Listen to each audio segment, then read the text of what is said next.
Cooking for Health brings you nutritional information and tips, as well as cooking demonstrations and healthy recipes by local chefs. Cooking for Health is brought to you by First Choice Community Healthcare, Agricultura Network, and La Cosecha. Special thanks to Blue Cross Blue Shield of New Mexico for funding this project.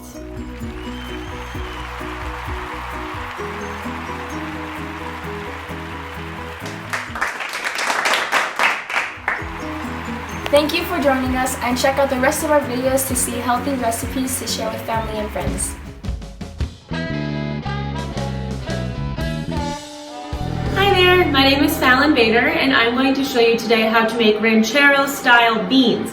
These beans are packed full of flavor. They've got a nice smoky, sweet, lots of spices, and it's really easy. We're just going to throw it in a pot, let it cook, and voila, you have a delicious pot of beans.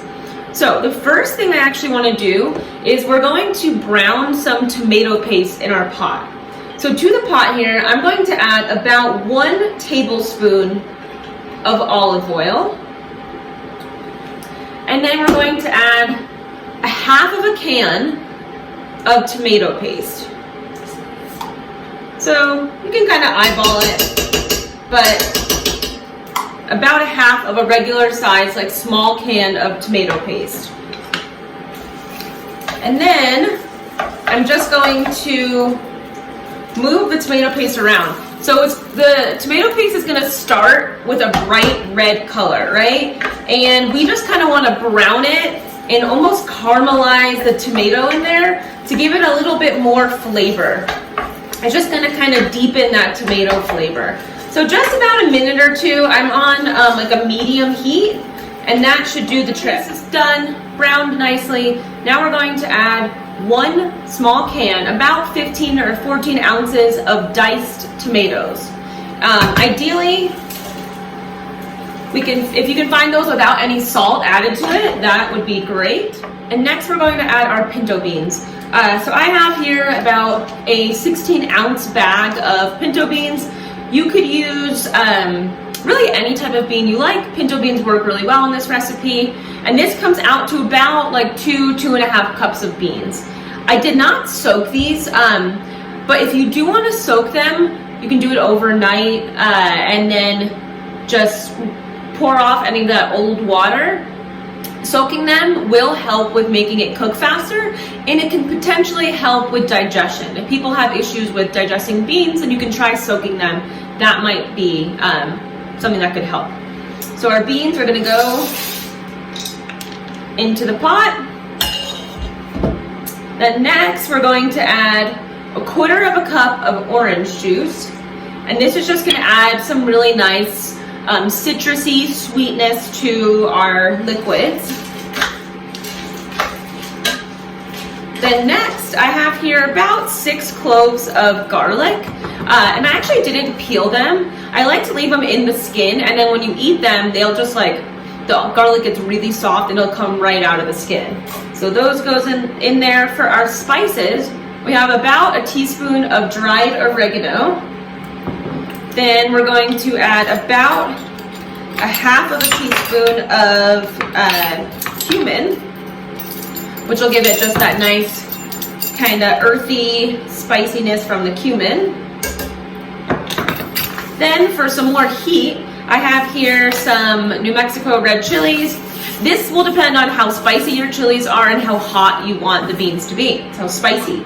I like mine on the spicier side, so I'm going to add about 3.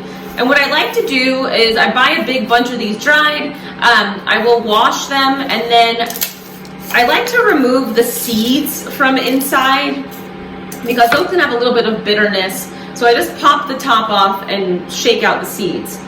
Then all 3 of my pods go inside there. Next, I'm going to add 2 teaspoons of salt. My tomatoes didn't have any salt in them. So the only source of salt we have is just what we add from the salt. So 2 teaspoons is a good amount for about 2.5 cups of beans. And then next, if we want to add a little bit of sweetness, which kind of goes nice with like the sweet and spiciness, I have here just some honey. So I like to add just like a big spoonful of honey. maybe a tablespoon or so.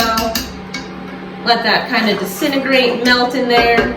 Okay, we have all of our ingredients. So the last thing to do is we are going to add the water. So if you did not soak your beans, you want the water to be about 2 inches above where the beans are. If you soaked them, the beans will kind of like soak up a lot of the water, so you don't need as much water.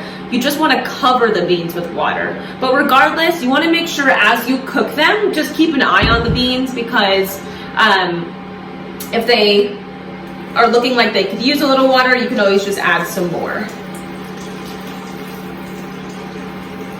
All right, perfect. Now we want to bring this to a boil and then turn the heat down to a simmer or like a very, very low boil. Put the lid on and let it cook for about anywhere from 3 to 5 hours. That's going to depend on how old your beans are, what your stove is like. You just want to keep an eye on it. You could do this in a crock pot. You can put it on low for like 6 to 8 hours, if not even more. Or you could also do this in an Instapot, where the recipe for that will be in the recipe included with this.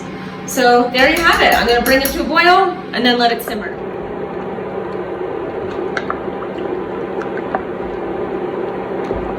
All right, so now our beans are done. They've been cooking for about 4 to 5 hours on a very low heat. Again, you want just a little bit of that simmer or bubbling, and you'll know when they're done when the beans are nice and creamy and soft, but they're not falling apart. That's kind of where the sweet spot is.